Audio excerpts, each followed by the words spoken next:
What is up, guys? Welcome back to another quick video here on the Fantasy Fellowship channel. My name's Kyle. Today it's October 16th, Monday. We're going to go over the Waiver Wire Report. I usually upload this on Monday, and then Tuesday night we'll do our live show. So if you guys want to come hang out tomorrow evening, Tuesday, 7 p.m. Central Time, we'll do our live Waiver Wire show, and you guys can come in and get any questions you guys have. I will go over them, and we'll just go over more of the Waiver Wire notes. But there is a link in the description. I'll probably post it in the comments as well if you guys want to follow along. You can simply just hover over the content tab and click Waiver Wire Report. But let's get into it. We got a lot of injuries yesterday. It was kind of a bloody Sunday. Starting at quarterback, you got Justin Fields, who dislocated his thumb on his throwing hand. I'm seeing him listed as 1 to 2 weeks potentially missing, so I'm going to label him as doubtful for week number 7. You also have Anthony Richardson. Bad news that we got over the weekend here. Potentially season-ending surgery. Which would be shutting him down, getting that shoulder right, getting him ready for next year. So Gardner Minshew will be a hold. In Superflex leagues, you got Deshaun Watson, who didn't play with the shoulder. They're going to try and increase his workload of throwing this weekend. I have him as questionable for week 7, but not entirely sure. Week 8 feels pretty good, but not sure on week 7 yet. Daniel Jones will be listed as questionable. It sounds optimistic that he's going to play week 7 against the Commanders. Jimmy Garoppolo, man, he left for the hospital yesterday's game with a back injury. So I'm assuming he's doubtful. We might not see him for a week or two. Ryan Tannehill, ankle injury. It sounds like a high ankle sprain potentially. Luckily, they have their bye week 7. He's going to be questionable for week 8. Trevor Lawrence, he missed the final series of snaps to kneel the game out yesterday, but they're saying optimistic things. He had an MRI that came back negative, so nothing to really note here, but he's probably going to be light in practice, Monday, Tuesday, Wednesday, leading into Thursday night. The big one here for running backs is Christian McCaffrey with the oblique rib injury. He left the game. He tried to come back, but he couldn't go. He's going to be listed as questionable here. We'll talk about his replacements on the waiver wire. I think he's more doubtful than questionable, but I'm going to hold out hope that he plays in week 7 for us. Kieran Williams, he had a rough first half, came back, had a great second half. He did have a little ankle thing that popped up. I think he's going to be able to play through it, though, but we'll probably see him, on the practice reports as limited or DNP on Wednesday. David Montgomery, the other big running back injury in this one, he had a really nice catch and run, 19-yard catch and run, and then he landed hard on the ball and hurt his rib. So we'll see about this. Usually you probably want a week or two off, and Detroit doesn't have a bye for a little bit yet, so we might see David Montgomery held out. There's also, they have Jahmyr Gibbs who's not playing, so maybe they try and get David Montgomery in there. We're going to have to see. The good news is they had some tests and some x-rays and things like that, and nothing seemed too crazy. So maybe Montgomery plays, but he's going to be listed as questionable. We'll talk about the backups there in Detroit. Aaron Jones coming off a bye week. He should be good to go with that hamstring. Again, Jahmyr Gibbs, he's going to be listed as questionable all week. We'll see if he can go. Miles Sanders, it's got a shoulder thing. They're heading into their bye week 7. He should be good to go for week 8, but you never know. Chuba Hubbard remains a hold. Samaje Perine picked up a knee injury in that Thursday night game, so we'll see about him. He's listed as questionable. Roschon Johnson sat out with a concussion yesterday here, but he's going to be listed as questionable to probable. I would assume he plays week 7 here. Jamal Williams, I just noted that he's questionable to return from IR. They play on Thursday Night Football, so we'll see. Usually they want to get these guys activated into practice, so I would assume he's doubtful this weekend, but you never know. We'll see about him probably in week 8. Damian Harris had a scary neck injury. He's going to be listed as doubtful. Hopefully he's okay. Ronnie Rivers, also the RB2 for the Rams, got dinged up with a knee injury. I don't know anything too much on that one, but we'll watch his practice reports. Deebo Samuel left early in that week 6 game yesterday with a shoulder injury. He's probably questionable to doubtful. They might hold him out in this one. They're going to Minnesota this weekend, so we'll watch those practice reports, but lean towards not having Deebo this weekend. I'm expecting Deontay Johnson to return from his hamstring stay on the IR. He said he's good to go. We'll see if he can get to practice right away and be full go. I hope he can play week 7. Tank Dell coming off the concussion. He's going to probably be back week 8. Good, nice little 2-week rest off that concussion. He should be fine week 8. Josh Palmer, they're playing the game tonight yet, so I saw that he's expected to play, but we'll watch that groin injury and see if he re-injures it or if he looks fine tonight. We'll get a better diagnosis on this later tonight after the game. Zay Jones, questionable with a knee injury. They're playing Thursday Night Football. We'll see if he can go. Pat Frymuth, maybe back from the hamstring injury. They didn't put him on IR or anything, so he did have a couple weeks to heal. Hopefully he can go week 7. Dalton Kincaid, I expect him back off the concussion this weekend. And then Juwan Johnson playing Thursday Night Football. Maybe they hold him out for the calf. You can see they featured Taysom Hill this week, so we'll see about Juwan. And then Greg Dulcich, he was on IR with that hamstring, came back Thursday Night Football, hurt the hamstring. He's probably not playing. We'll see about another IR stint or potentially shutting down for the season. Not quite sure yet. But those are the major injuries that I covered, that I found. Well, maybe I add some more, throughout the day as we get more reports on things. But here's a quick hitting list of my favorite ads for the week. Sam Howell, Jordan Love, and Geno Smith at the quarterback positions. You have running backs Jalen Warren, Roshan Johnson, Jordan Mason, Kareem Hunt, and Craig Reynolds. At wide receiver, you have Curtis Samuel, Rashee Rice, Josh Downs, Wan'Dale Robinson, and KJ Osborne. Tight ends, we have a little bit of a list here at the tight end spot. Dalton Schultz, Jake Ferguson, Pat Frymuth, Jonnu Smith, and Taysom Hill. Now let's get into a little bit more detail here. The quarterbacks. I made a list of quarterbacks that should be rostered. If any of these low-end guys at the end of the list are available, please pick them up in your 1QB leagues. Otherwise, it looks like Russell Wilson versus Green Bay. I don't know if I love that start. He's more of a super flex option. Hold CJ Stroud over the bye if you can. Otherwise, if you need to let him go for something else to help your roster. There's a lot of buys this week. There's 6 teams on bye, so I get it if you need to move on from Stroud. I do like Geno Smith this weekend against the Cardinals at home. Didn't score a touchdown last weekend or yesterday, so I'm assuming there's going to be some regression coming for him. Hopefully he can find the end zone at least twice. Jared Goff at Baltimore. It was a tough road matchup, and he actually played pretty well. He had the deep ball to Jamison Smith, the nice catch and run from Amon-Ra St. Brown. I think Jared Goff probably should be owned in 1QB leagues right now. We want a piece of that Lions offense, and they're just playing really well right now. Jordan Love coming off a bye, heading to Denver. Maybe we see the offense evolve a little bit. They were kind of, declining each week over the first 5 games, but maybe Jordan Love and the Packers' healthier group of weapons goes into Denver and puts up a nice fantasy day.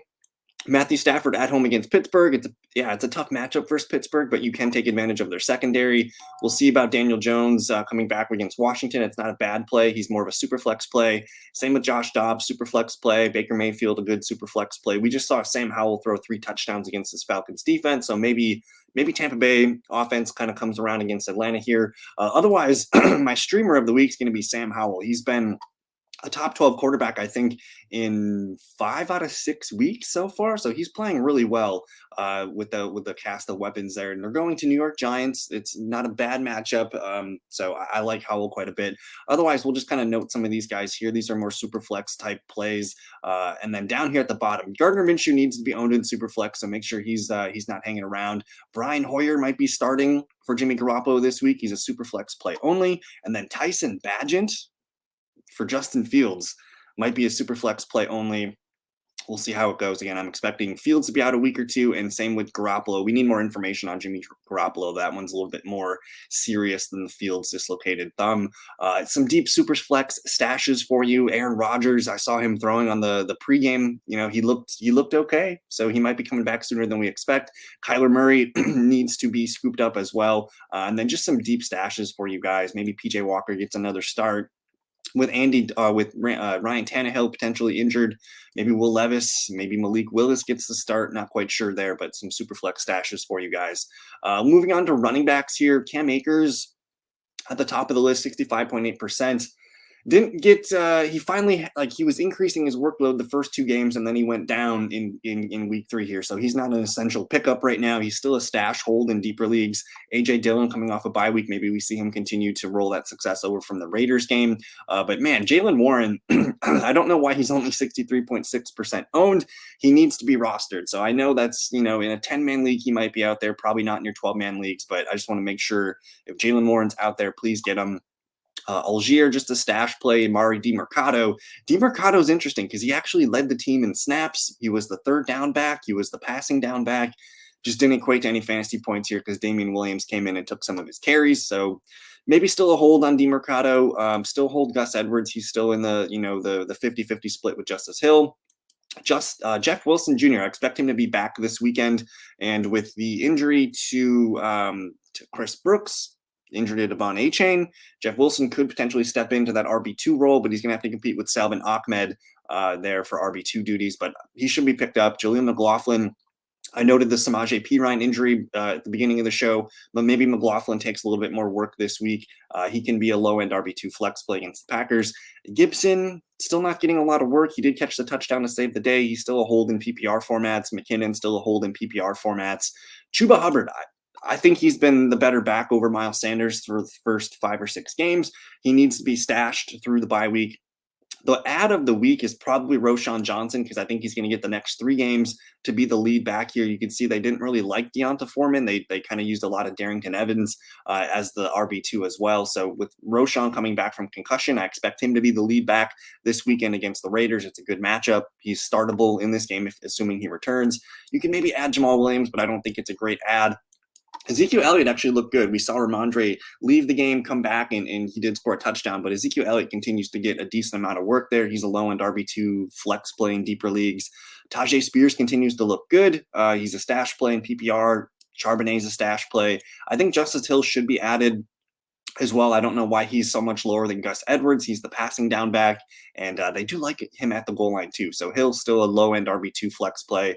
Continue to hold on to Deonta Foreman. If Roschon can't go, he'll get another start for us. And then Kareem Hunt actually ate into the Jerome Ford workload. And I think if you have Ford, you're a little bit worried, because Kareem Hunt played a lot more than we've seen before the bye week. So monitor Kareem Hunt. I think he's a low-end RB2 flex play going forward here. Keontae Ingram was the lead back for the Cardinals. He's a deep stash, maybe an RB2 play. And then the guys with the injuries here, Craig Reynolds subbing in for Montgomery and Jahmyr Gibbs. If we see Jahmyr Gibbs and Montgomery are trending towards doubtful, Craig Reynolds is a start. And then Jordan Mason, I think, is going to be the lead back if Christian McCaffrey can't go. You also have, we have some deep stashes on the list here. So if McCaffrey can't go, Elijah Mitchell should maybe be picked up. But I think Jordan Mason's the guy that will get the starts and be the primary fantasy guy that we care for. And then just some deep stash handcuffs for you. Kenneth Gainwell, still a stash handcuff. Devin Singletary actually got more work than Dameon Pierce in this game, and they're heading into their bye week. So Singletary might be a guy that I look for adding, coming out of the bye week. We'll see how that Texans backfield evolves. Kendre Miller, a stash. Salvin Ahmed actually could be startable in week 7 if Jeff Wilson's not back yet. Latavius Murray, with the Damian Harris injury, Murray actually started the game and he was getting a lot of carries. He actually got like 12 carries, and he is the goal line back. So Murray is a nice stash, low-end RB2 flex play. And then we'll just kind of monitor Rico Dowdle and a couple other guys down here worth just looking at. But anyways, we'll move on to the wide receiver spot here. KJ Osborne at the top, 66.6%. He's the lead receiver. Didn't really have a great fantasy day, but he played well enough to make the list here. He's a low-end RB or wide receiver 3 flex play. John Dotson, man, it's looking pretty bad for him. He has been outplayed by Curtis Samuel every game this season. We were pretty high on Dotson, but it's just not coming through right now. So he's still a hold for me, but it's looking pretty bad. Tank Dell, again, they're on bye this week, but I expect week 8 he'll be back in our flex lineups here. He can hold on to Atwell in 12-team leagues. He still made a couple plays. Jackson Smith-Njigba actually got a little bit more work coming out of the bye. So he's a guy that, if he's available, I like stashing him. He could be a guy that we start as the season continues. DK Metcalf's also dinged up with a rib and a hip injury now. Romeo Doubs still needs to be held on to. 54.5% is too low for the Packers' number 2 receiver. We'll see how Brandon Cooks plays tonight. Odell Beckham made some plays. Tyler Boyd actually played pretty well too. With the Bengals on bye, though, we're going to see T. Higgins healthy for week 8 here. So Boyd's just a low-end hold. Josh Palmer, we'll see how he looks tonight with that groin injury. He needs to be higher than 49% rostered. He's going to be the number 2 target for the Chargers, probably for the rest of the season. Sky Moore, it's not looking good. Elijah Moore, we need Deshaun Watson back. I'm waiting for Treylon Burks to come back, but man, if Ryan Tannehill's not in there, we're a little bit nervous about the passing offense for Tennessee. Quentin Johnston, maybe he gets more work coming out of the bye for the Chargers. Again, with the injury to Josh Palmer, maybe that opens up more opportunity for Quentin. We'll see how Gallup plays tonight. Rondale Moore continues to get a little bit of work. He's a deep stash. Jameson Williams looked good on that nice deep touchdown, but he's still not playing a lot of football. I think he was only out there for like 9 routes or something like that. So he needs to be working up his workload. So he's just a deep stash right now. He's not a start, even though he scored a touchdown. Zay Jones, we'll see if he can get back healthy for Thursday Night Football. He's just a stash play. But then we get to the meat of the wide receivers that I think are widely available in most leagues. Josh Downs looks good with Gardner Minshew, caught the touchdown. Rashee Rice, this is probably the last chance you're going to be able to get Rashee Rice before a breakout game happens. He did go 4 for 72. It's not quite a breakout game, but if he does that again and gets a touchdown, like, we're going to be talking about Rashee Rice as the #1 waiver wire ad. So get ahead of this. Rashee Rice is the wide receiver 1 that I want from the Chiefs. Curtis Samuel, man, he continues to make plays. He looks good. He is the wide receiver 2 right now behind Terry McLaurin. All 3 of these guys are must ads if you can. Josh Reynolds continues his nice role. Kadarius Toney, I want to note him because, well, I guess even Sky Moore too. There's an injury to Justin Watson for the Chiefs, and that's going to open up maybe more snaps, routes, and playing time for some of these other wide receivers. So if Tony's out there, I don't mind stashing him. And then the guy that I really like a lot, he gets a lot of targets. He actually caught all 8 of his targets last night, 8 for 60 for Wan'Dale Robinson. He's a little PPR machine, so make sure he's not available. I like him as a wide receiver 3 flex. So some good guys to target down here: Downs, Rice, Samuel, Wan'Dale. And then we got some deep stashes here, just some rookie receivers: Jaden Reed, Michael Wilson. Maybe Kendrick Bourne's the wide receiver 1 for the Patriots. Doesn't feel good. But yeah, continue stashing these rookies, Mims and Mingo, maybe even Jalen Hyatt down here. Let's move on to the tight end spot. I do have a list of tight ends that need to be rostered. So, if these guys are available, make them a priority. Sam Laporta looks fantastic, by the way. Didn't have a great day yesterday, but he had 10 targets. Cole Kmet, still not a great game yesterday, but that was probably the product of no Justin Fields. Zach Ertz lost playing time to Trey McBride. You might see a shift towards the younger second-round pick there. Tyler Higbee, not really trustworthy in that Rams offense. Jake Ferguson and Dalton Schultz, these are the 2 guys that I'm looking at the top of the list here. We'll see how Ferguson performs tonight, but if he plays well, I might make him a little bit higher priority. Dalton Schultz, he stepped in, no Tank Dell. He was the #2 target with Nico Collins, caught the touchdown. He's looking good, stacking some good games together. He might be a startable option out of the bye week 7. Njoku, just a hold right now. We need Watson back. Pat Freiermuth, man, a lot of people cut him over the last couple of weeks. He needs to be rostered. I think he's a top 10, top 12 tight end when he's healthy. So he would be probably my biggest priority, actually. Hunter Henry, it's just not happening. Logan Thomas had a dud after a huge Thursday night game. He's still a hold. Kincaid's going to be back, so I think he's definitely worth stashing. We'll see about Everett. Maybe he gets more work tonight with the, just the Chargers coming out of the bye, prioritizing things. Okonkwo, Conklin, not really excited about these guys. But these guys down here, Luke Musgrave, Jonnu Smith, and Taysom Hill. I like these guys stashed on my team. Maybe Taysom Hill starts to take off as a tight end 1. And then I want to note the rookie Michael Mayer. He's had 2 decent games in a row. He caught 5 for 75 yesterday. His usage and everything spiked. So he's a guy that I want to keep an eye on. He might be a startable tight end soon. And then we'll just note Kylan Grant and Trey McBride down here.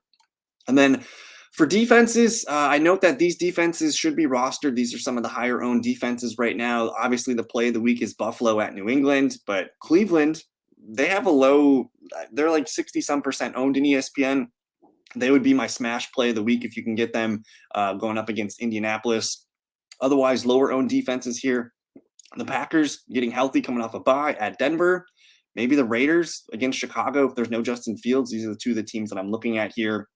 I'm open to Tampa Bay against Atlanta. I'm also open to maybe Jacksonville at New Orleans. Not really sure. That Thursday night game might be kind of low scoring, but that's where I'm at for defenses. Cleveland, Green Bay, Raiders. Obviously, if you have Buffalo, you're playing them. But there you go. That is the Week 7 Waiver Wire Report. Again, we're going to be going live tomorrow evening at 7 p.m. Central Time if you guys want to hang out. Again, I'll have more information and data and things like that. So come get your questions answered. We'll see you guys then. Enjoy the Monday Night Football game. Peace.